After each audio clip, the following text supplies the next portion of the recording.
Chapter 3. The Second of the Three Spirits. Awaking in the middle of a prodigiously tough snore, and sitting up in bed to get his thoughts together, Scrooge had no occasion to be told that the bell was again upon the stroke of 1.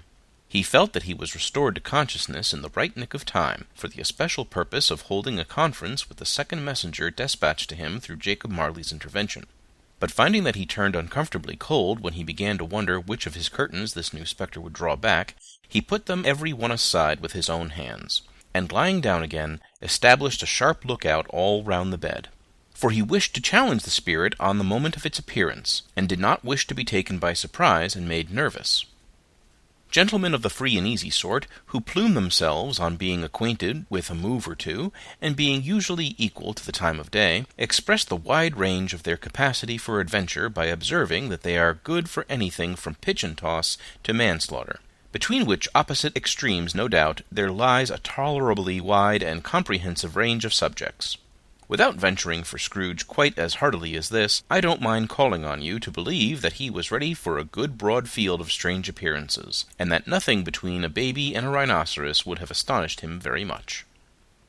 Now, being prepared for almost anything, he was not by any means prepared for nothing, and consequently, when the bell struck 1 and no shape appeared, he was taken with a violent fit of trembling. 5 minutes, 10 minutes, a quarter of an hour went by, yet nothing came.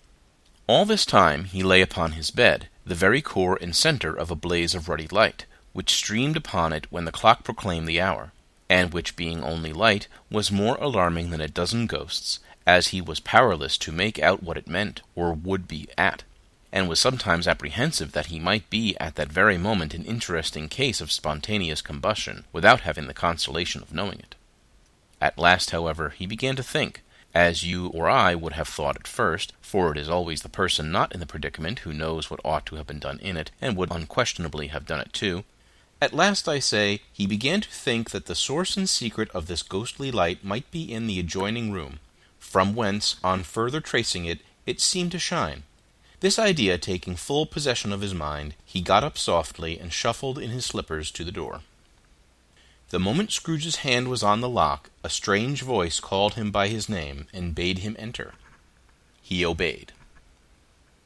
It was his own room, there was no doubt of that, but it had undergone a surprising transformation. The walls and ceiling were so hung with living green that it looked a perfect grove, from every part of which bright gleaming berries glistened. The crisp leaves of holly, mistletoe, and ivy reflected back the light, as if so many little mirrors had been scattered there.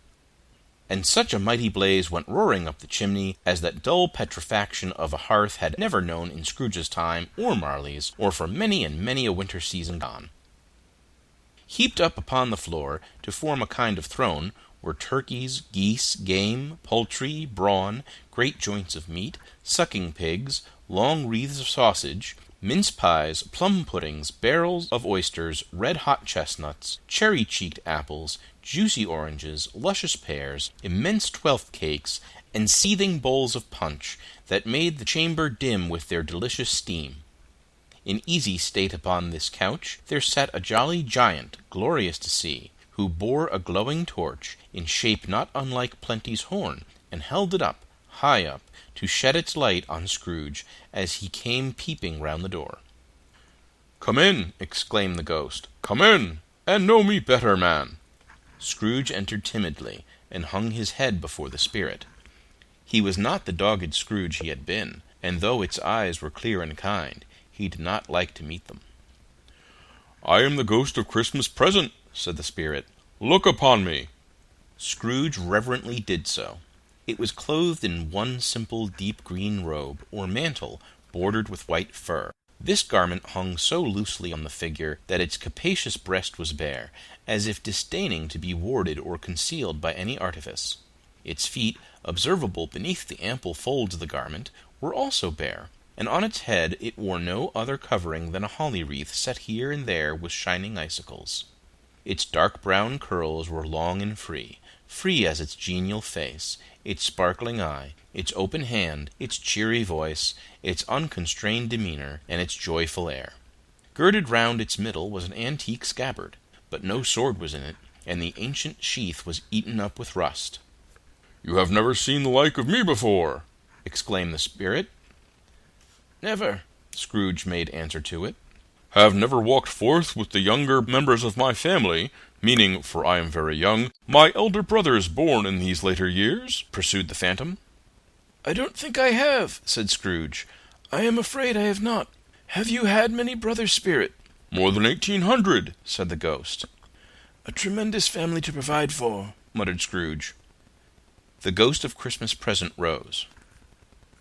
"Spirit," Scrooge said submissively, "conduct me where you will. I went forth last night on compulsion, and I learnt a lesson which is working now. Tonight, if you have aught to teach me, let me profit by it." "Touch my robe." Scrooge did as he was told, and held it fast.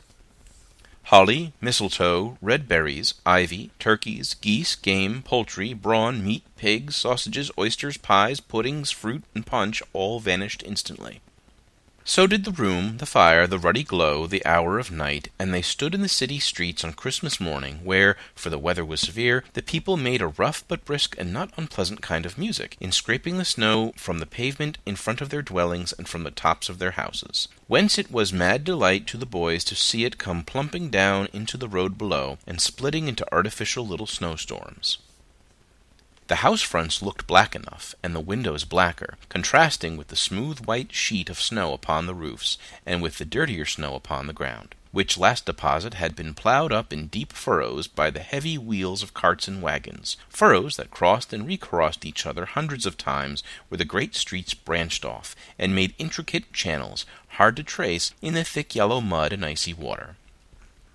The sky was gloomy, and the shortest streets were choked up with a dingy mist, half thawed, half frozen, whose heavier particles descended in a shower of sooty atoms, as if all the chimneys in Great Britain had, by one consent, caught fire, and were blazing away to their dear hearts' content. There was nothing very cheerful in the climate of the town, and yet there was an air of cheerfulness abroad that the clearest summer air and brightest summer sun might have endeavored to diffuse in vain. For the people who were shoveling away on the housetops were jovial and full of glee, calling out to one another from the parapets, and now and then exchanging a facetious snowball, better-natured missile far than many a wordy jest, laughing heartily if it went right, and not less heartily if it went wrong. The poulterers' shops were still half open, and the fruiterers were radiant in their glory. There were great round pot-bellied baskets of chestnuts, shaped like the waistcoats of jolly old gentlemen, lolling at the doors, and tumbling out into the street in their apoplectic opulence. There were ruddy, brown-faced, broad-girthed Spanish onions, shining in the fatness of their growth like Spanish friars, and winking from their shelves in wanton slyness at the girls as they went by, and glanced demurely at the hung-up mistletoe. There were pears and apples, clustered high in blooming pyramids. There were bunches of grapes made in the shopkeeper's benevolence to dangle from conspicuous hooks, that people's mouths might water gratis as they passed. There were piles of filberts, mossy and brown, recalling in their fragrance ancient walks among the woods, and pleasant shufflings ankle-deep through withered leaves. There were Norfolk bibbins, squab and swarthy, setting off the yellow of the oranges and the lemons, and, in the great compactness of their juicy persons, urgently entreating and beseeching to be carried home in paper bags and eaten after dinner. The very gold and silver fish set forth among these choice fruits in a bowl, though members of a dull and stagnant-blooded race, appeared to know that there was something going on, and, to a fish, went gasping round and round their little world in slow and passionless excitement. The grocers! Oh, the grocers, nearly closed with perhaps 2 shutters down, or 1, but through those gaps such glimpses! It was not alone that the scales descending on the counter made a merry sound, or that the twine and roller parted company so briskly, or that the canisters were rattled up and down like juggling tricks, or even that the blended scents of tea and coffee were so grateful to the nose, or even that the raisins were so plentiful and rare, the almonds so extremely white, the sticks of cinnamon so long and straight, the other spices so delicious, the candied fruits so caked and spotted with malted sugar as to make the coldest lookers-on feel faint and subsequently bilious. Nor was it that the figs were moist and pulpy, or that the French plums blushed in modest tartness from their highly decorated boxes, or that everything was good to eat and in its Christmas dress. But the customers were all so hurried and so eager in their hopeful promise of the day that they tumbled up against each other at the door, clashing their wicker baskets wildly, and left their purchases upon the counter, and came running back to fetch them, and committed hundreds of the like mistakes in the best humor possible, while the grocer and his people were so frank and fresh that the polished hearts with which they fastened their aprons behind might have been their own, worn outside for general inspection, and for Christmas daws to peck at if they chose. But soon the steeples called good people all to church and chapel, and away they came, flocking through the streets in their best clothes, and with their gayest faces. And at the same time there emerged from scores of by-streets, lanes, and nameless turnings, innumerable people, carrying their dinners to the bakers' shops. The sight of these poor revellers appeared to interest the spirit very much, for he stood with Scrooge beside him in a baker's doorway, and taking off the covers as their bearers passed, sprinkled incense on their dinners from his torch. And it was a very uncommon kind of torch, for once or twice, when there were angry words between some dinner-carriers who had jostled with each other, he shed a few drops of water on them from it, and their good humour was restored directly. For they said it was a shame to quarrel upon Christmas Day, and so it was. God love it, so it was. In time the bells ceased, and the bakers were shut up, and yet there was a genial shadowing forth of all these dinners and the progress of their cooking, in the thawed blotch of wet above each baker's oven, where the pavement smoked as if its stones were cooking too. "Is there a peculiar flavour in what you sprinkle from your torch?" asked Scrooge. "There is. My own." "Would you apply it to any kind of dinner on this day?" asked Scrooge. "To any kindly given. To a poor one most." "Why to a poor one most?" asked Scrooge. "Because it needs it most." "Spirit," said Scrooge after a moment's thought, "I wonder you, of all the beings in the many worlds about us, should desire to cramp these people's opportunities of innocent enjoyment." "I!" cried the spirit. "You would deprive them of their means of dining every seventh day, often the only day on which they can be said to dine at all," said Scrooge, "wouldn't you?" "I!" cried the spirit. "You seek to close these places on the seventh day," said Scrooge, "and it comes to the same thing." "I seek!" exclaimed the spirit. "Forgive me if I am wrong. It has been done in your name, or at least in that of your family," said Scrooge. "There are some upon this earth of yours," returned the spirit, "who lay claim to know us, and who do their deeds of passion, pride, ill will, hatred, envy, bigotry, and selfishness in our name, who are as strange to us and all our kith and kin as if they had never lived. Remember that, and charge their doings on themselves, not us." Scrooge promised that he would, and they went on, invisible, as they had been before, into the suburbs of the town. It was a remarkable quality of the ghost, which Scrooge had observed at the baker's, that notwithstanding his gigantic size, he could accommodate himself to any place with ease, and that he stood beneath a low roof quite as gracefully and like a supernatural creature as it was possible he could have done in any lofty hall. And perhaps it was the pleasure the good spirit had in showing off this power of his, or else it was his own kind, generous, hearty nature, and his sympathy with all poor men, that led him straight to Scrooge's clerks. For there he went, and took Scrooge with him, holding to his robe, and on the threshold of the door the spirit smiled, and stopped to bless Bob Cratchit's dwelling with the sprinklings of his torch. Think of that! Bob had but 15 bob a week himself.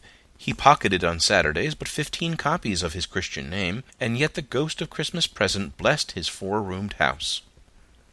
Then up rose Mrs. Cratchit, Cratchit's wife, dressed out but poorly in a twice-turned gown, but brave in ribbons, which are cheap and make a goodly show for 6pence, and she laid the cloth, assisted by Belinda Cratchit, second of her daughters, also brave in ribbons, while Master Peter Cratchit plunged a fork into the saucepan of potatoes, and getting the corners of his monstrous shirt-collar, Bob's private property, conferred upon his son and heir in honor of the day, into his mouth, rejoiced to find himself so gallantly attired, and yearned to show his linen in the fashionable parks.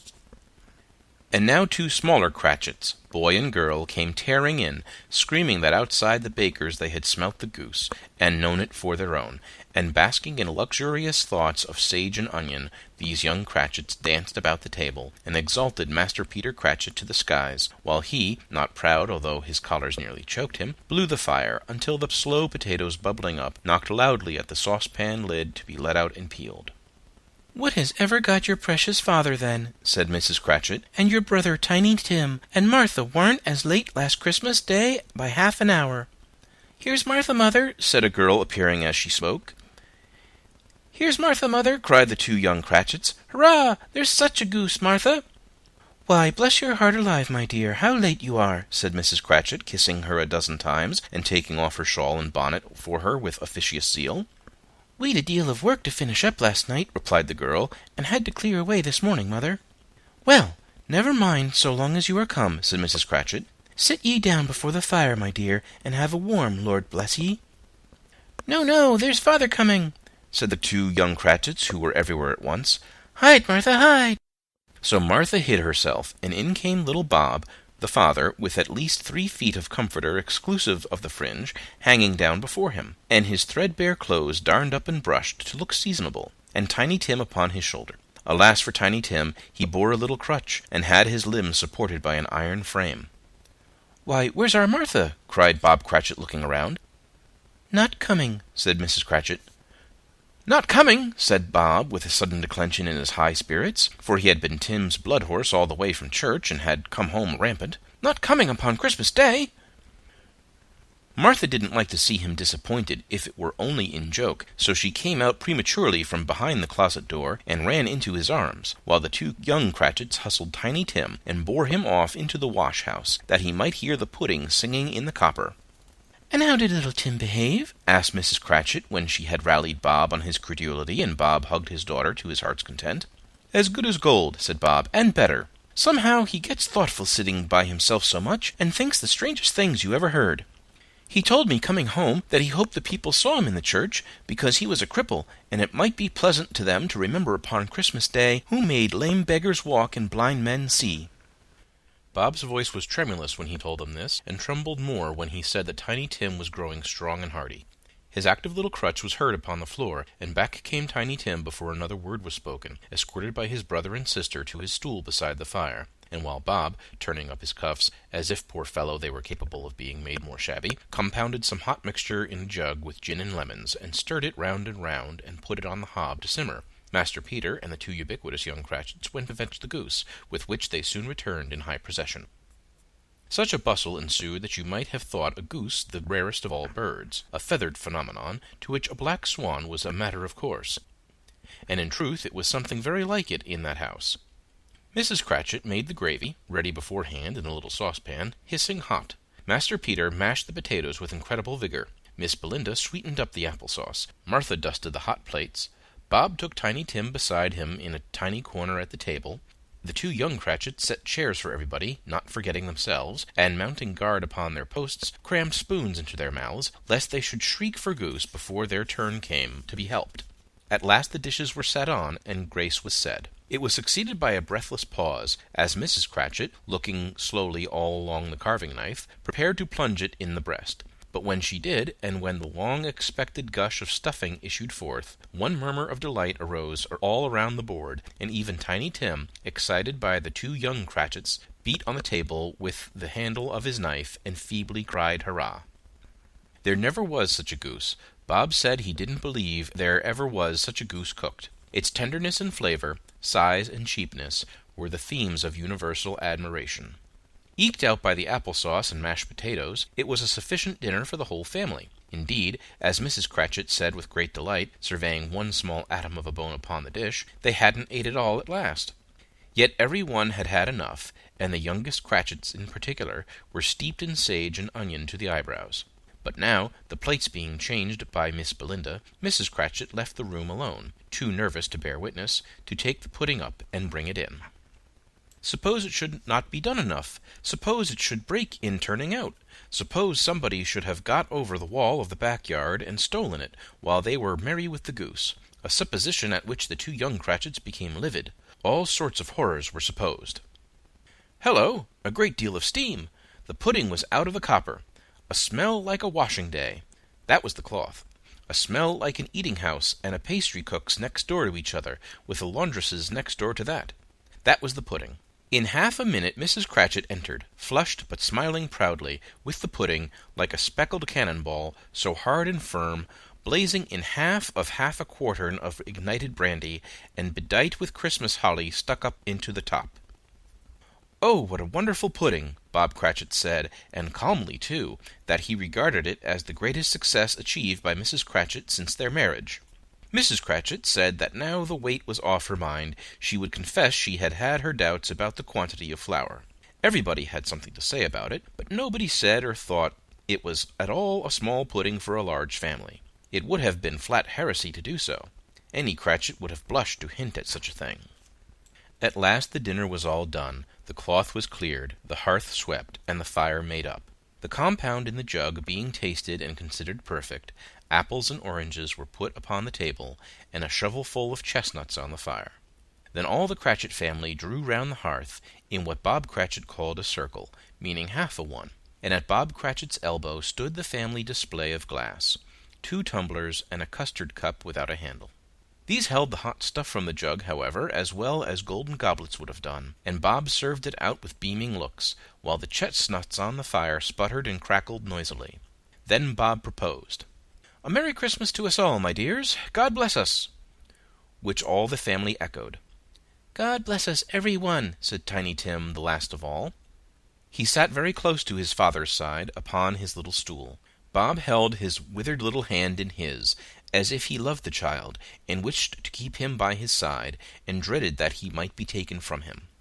"Spirit," said Scrooge, with an interest he had never felt before, "tell me if Tiny Tim will live." "I see a vacant seat," replied the ghost, "in the poor chimney corner, and a crutch without an owner, carefully preserved. If these shadows remain unaltered by the future, the child will die." "No, no," said Scrooge. "Oh, no, kind spirit, say he will be spared." "If these shadows remain unaltered by the future, none other of my race," returned the ghost, "will find him here. What then? If he be like to die, he had better do it, and decrease the surplus population." Scrooge hung his head to hear his own words quoted by the spirit, and was overcome with penitence and grief. "Man," said the ghost, "if man you be in your heart, not adamant, forbear that wicked cant until you have discovered what the surplus is, and where it is. Will you decide what men shall live, what men shall die? It may be, that in the sight of heaven, you are more worthless and less fit to live than millions like this poor man's child. O God, to hear the insect on the leaf pronouncing on the too much life among his hungry brothers in the dust." Scrooge bent before the ghost's rebuke, and trembling cast his eyes upon the ground. But he raised them speedily, on hearing his own name. "Mr. Scrooge," said Bob, "I'll give you Mr. Scrooge, the founder of the feast." "The founder of the feast, indeed!" cried Mrs. Cratchit, reddening. "I wish I had him here. I'd give him a piece of my mind to feast upon, and I hope he'd have a good appetite for it." "My dear," said Bob, "the children! Christmas Day!" "It should be Christmas Day, I am sure," said she, "on which one drinks the health of such an odious, stingy, hard, unfeeling man as Mr. Scrooge. You know he is, Robert. Nobody knows it better than you do, poor fellow." "My dear," was Bob's mild answer, "Christmas Day." "I'll drink his health for your sake and the day's," said Mrs. Cratchit, "not for his. Long life to him, a Merry Christmas and a Happy New Year. He'll be very merry and very happy, I have no doubt." The children drank the toast after her. It was the first of their proceedings which had no heartiness in it. Tiny Tim drank it last of all, but he didn't care 2 pence for it. Scrooge was the ogre of the family. The mention of his name cast a dark shadow on the party, which was not dispelled for full 5 minutes. After it had passed away, they were 10 times merrier than before, from the mere relief of Scrooge the baleful being done with. Bob Cratchit told them how he had a situation in his eye for Master Peter, which would bring in, if obtained, full 5 and 6 pence weekly. The 2 young Cratchits laughed tremendously at the idea of Peter's being a man of business, and Peter himself looked thoughtfully at the fire from between his collars, as if he were deliberating what particular investments he should favor when he came into the receipt of that bewildering income. Martha, who was a poor apprentice at a milliner's, then told him what kind of work she had to do, and how many hours she worked at a stretch, and how she meant to lie abed tomorrow morning for a good long rest, tomorrow being a holiday she passed at home. Also how she had seen a countess and a lord some days before, and how the lord was much about as tall as Peter, at which Peter pulled up his collar so high that you couldn't have seen his head if you had been there. All this time the chestnuts and the jug went round and round, and by they had a song about a lost child travelling in the snow, from Tiny Tim, who had a plaintive little voice, and sang it very well indeed. There was nothing of high mark in this. They were not a handsome family. They were not well dressed. Their shoes were far from being waterproof.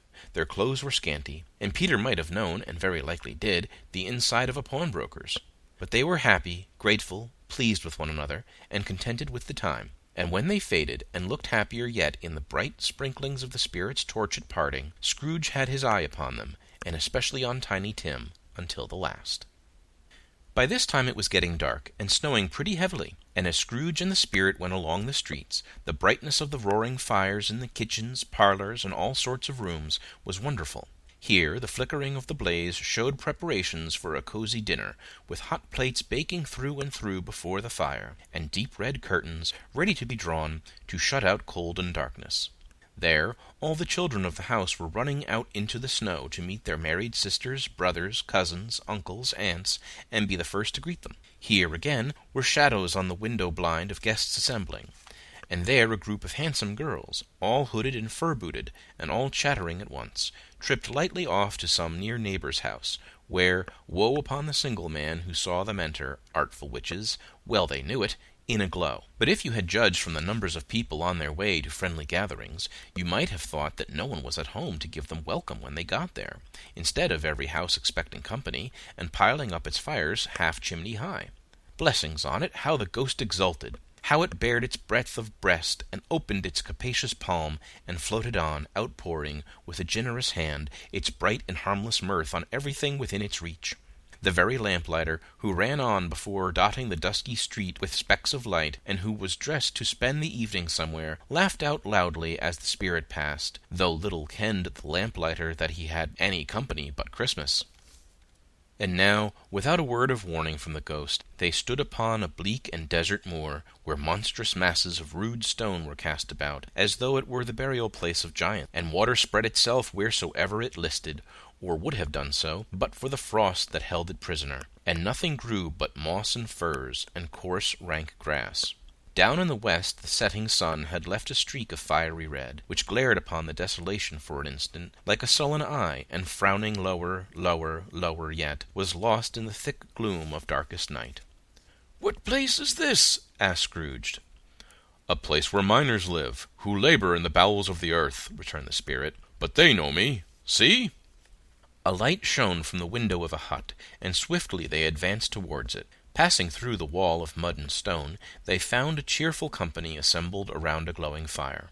An old man and woman, with their children and their children's children, and another generation beyond that, all decked out gaily in their holiday attire. The old man, in a voice that seldom rose above the howling of the wind upon the barren waste, was singing them a Christmas song. It had been a very old song when he was a boy, and from time to time they all joined in the chorus.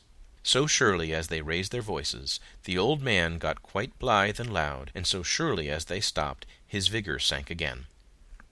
The spirit did not tarry here, but bade Scrooge hold his robe, and passing on above the moor, speed whither? Not to see, to see. To Scrooge's horror, looking back, he saw the last of the land, a frightful range of rocks behind them, and his ears were deafened by the thundering of water as it rolled and roared and raged among the dreadful caverns it had worn, and fiercely tried to undermine the earth. Built upon a dismal reef of sunken rocks, some league or so from shore, on which the waters chafed and dashed the wild year through, there stood a solitary lighthouse. Great heaps of seaweed clung to its base, and storm-birds, born of the wind one might suppose, as seaweed of the water, rose and fell about it, like the waves they skimmed. But even here 2 men who watched the light had made a fire, that through the loophole in the thick stone wall shed out a ray of brightness on the awful sea. Joining their horny hands over the rough table at which they sat, they wished each other Merry Christmas in their can of grog, and one of them, The elder, too, with his face all damaged and scarred with hard weather, as the figurehead of an old ship might be, struck up a sturdy song that was like a gale in itself. Again the ghost sped on, above the black and heaving sea, on, until, being far away, as he told Scrooge, from any shore, they lighted on a ship. They stood beside the helmsman at the wheel, the lookout in the bow, the officers who had the watch, dark, ghostly figures in their several stations, but every man among them hummed a Christmas tune, or had a Christmas thought, or spoke below his breath to his companion of some bygone Christmas day, with homeward hopes belonging to it. And every man on board, waking or sleeping, good or bad, had had a kinder word for another on that day than on any day in the year, and had shared to some extent in its festivities, and had remembered those he cared for at a distance, and had known that they delighted to remember him.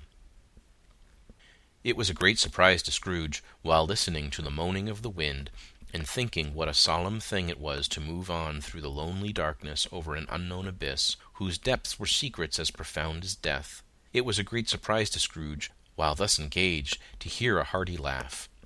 It was a much greater surprise to Scrooge to recognize it as his own nephew's, and to find himself in a bright, dry, gleaming room, with the spirit standing smiling by his side, and looking at that same nephew with approving affability. "Ha, ha!" laughed Scrooge's nephew. "Ha, ha, ha!" If you should happen, by any unlikely chance, to know a man more blessed in a laugh than Scrooge's nephew, all I can say is, I should like to know him too. Introduce him to me, and I'll cultivate his acquaintance. It is a fair, even-handed, noble adjustment of things, that while there is infection in disease and sorrow, there is nothing in the world so irresistibly contagious as laughter and good humor. When Scrooge's nephew laughed in this way, holding his sides, rolling his head, and twisting his face into the most extravagant contortions, Scrooge's niece, by marriage, laughed as heartily as he, and their assembled friends, being not a bit behindhand, roared out lustily, "Ha, ha! Ha, ha, ha, ha!" "He said that Christmas was a humbug, as I live!" cried Scrooge's nephew. "He believed it, too!" "More shame for him, Fred!" said Scrooge's niece indignantly. "Bless those women! They never do anything by halves. They are always in earnest." She was very pretty, exceedingly pretty, with a dimpled, surprised-looking, capital face, a ripe little mouth that seemed made to be kissed, as no doubt it was, all kinds of good little dots about her chin that melted into one another when she laughed, and the sunniest pair of eyes you ever saw in any little creature's head. Altogether she was what you would have called provoking, you know, but satisfactory, too. Oh, perfectly satisfactory. "He's a comical old fellow," said Scrooge's nephew. "That's the truth. And not so pleasant as he might be. However, his offences carry their own punishment, and I have nothing to say against him." "I'm sure he is very rich, Fred," hinted Scrooge's niece. "At least you always tell me so." "What of that, my dear?" said Scrooge's nephew. "His wealth is of no use to him. He don't do any good with it. He don't make himself comfortable with it. He hasn't the satisfaction of thinking that he is ever going to benefit us with it." "I have no patience with him," observed Scrooge's niece. Scrooge's niece's sisters, and all the other ladies, expressed the same opinion. "Oh, I have," said Scrooge's nephew. "I am sorry for him. I couldn't be angry with him if I tried. Who suffers by his ill whims? Himself, always. Here, he takes it into his head to dislike us, and he won't come and dine with us. What's the consequence? He don't lose much of a dinner." "Indeed, I think he loses a very good dinner," interrupted Scrooge's niece. Everybody else said the same, and they must be allowed to have been competent judges, because they had just had dinner, and, with the dessert upon the table, were clustered round the fire by lamplight. "Well, I am very glad to hear it," said Scrooge's nephew, "because I haven't any great faith in these young housekeepers. What do you say, Topper?"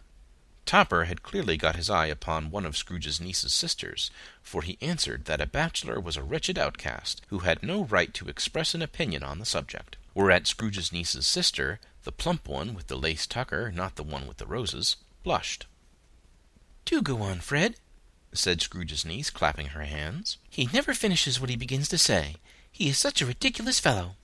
Scrooge's nephew revelled in another laugh, and as it was impossible to keep the infection off, though the plump sister tried hard to do it with aromatic vinegar, his example was unanimously followed.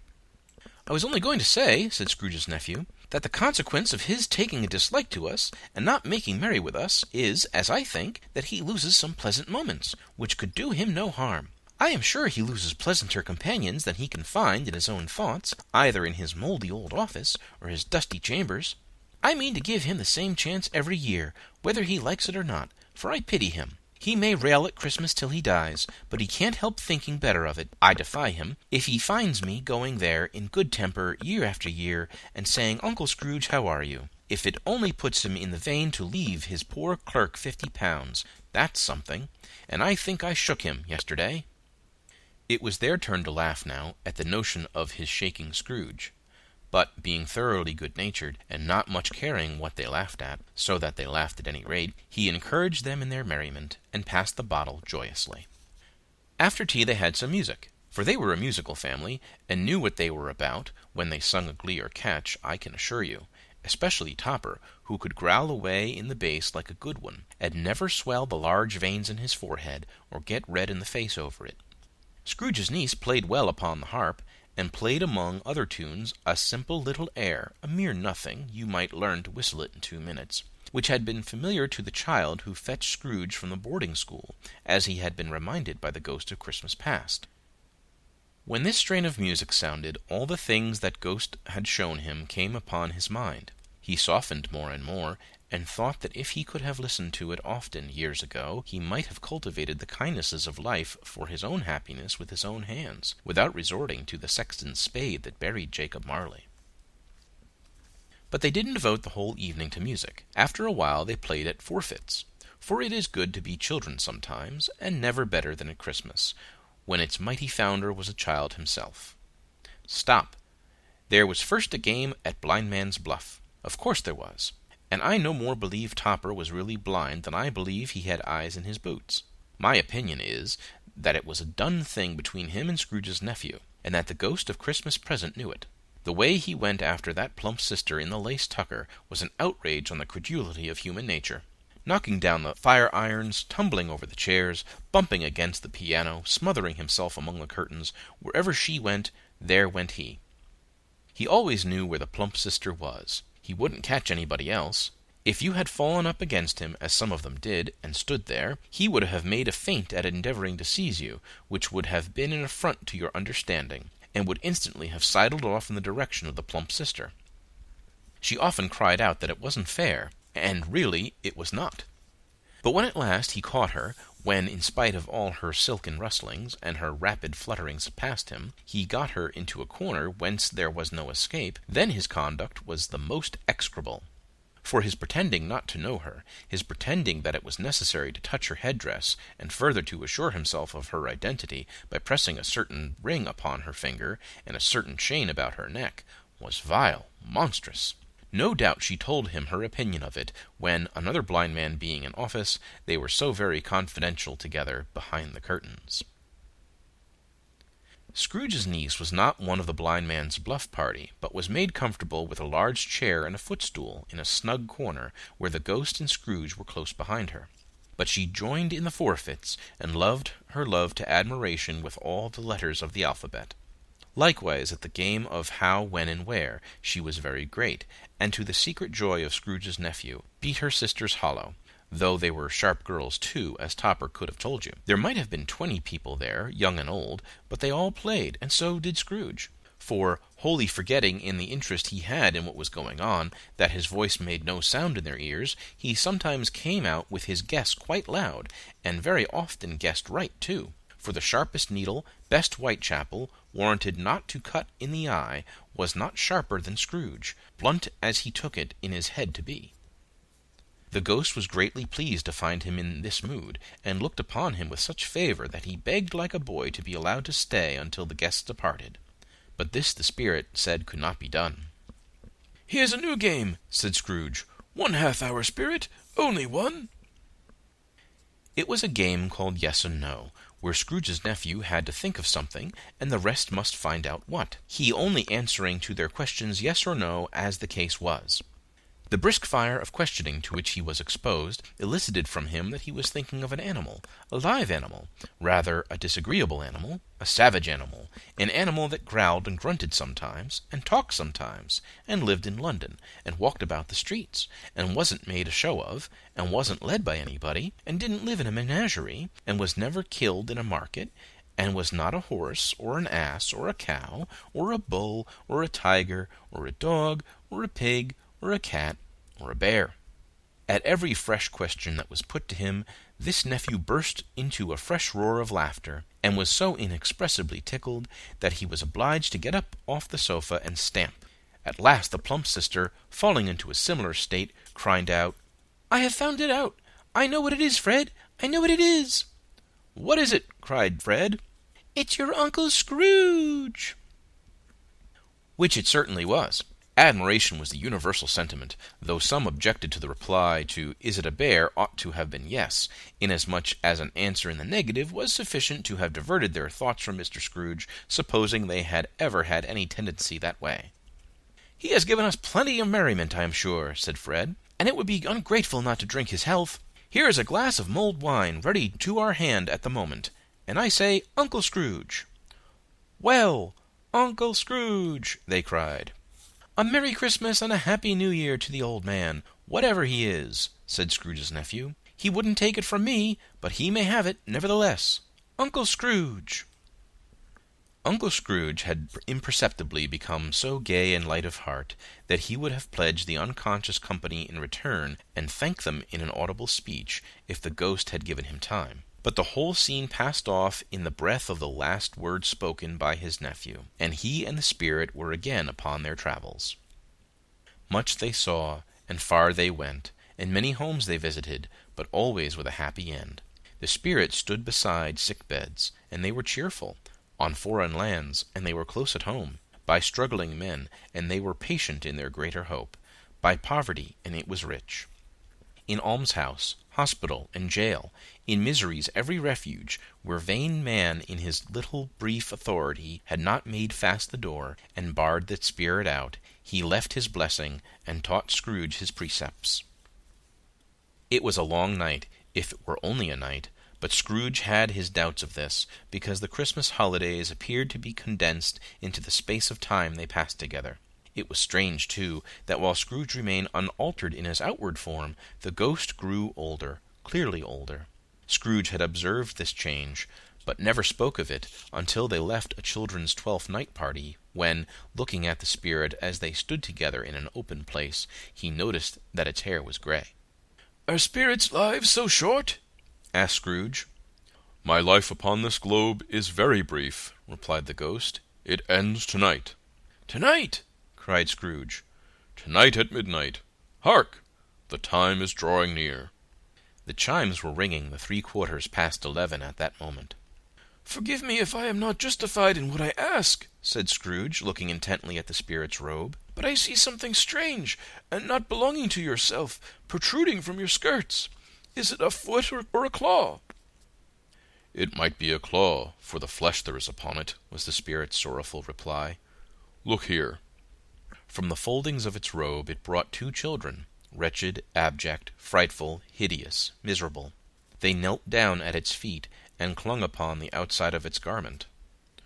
"Oh, man, look here! Look, down here!" exclaimed the ghost. They were a boy and a girl, yellow, meager, ragged, scowling, wolfish, but prostrate too in their humility. Where graceful youth should have filled their features out and touched them with its freshest tints, a stale and shriveled hand, like that of age, had pinched and twisted them, and pulled them into shreds.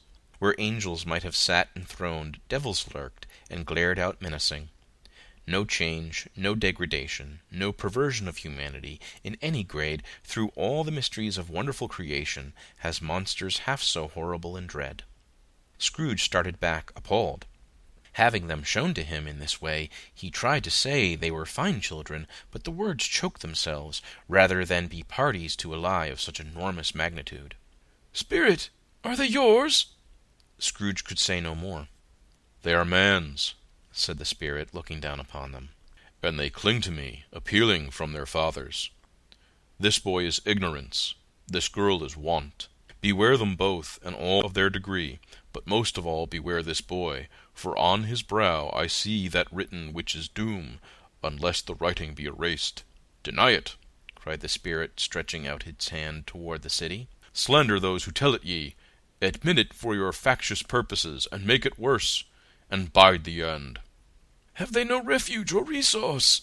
cried Scrooge. Are there no prisons? said the spirit, turning on him for the last time with his own words. Are there no workhouses? The bell struck 12. Scrooge looked about him for the ghost, and saw it not.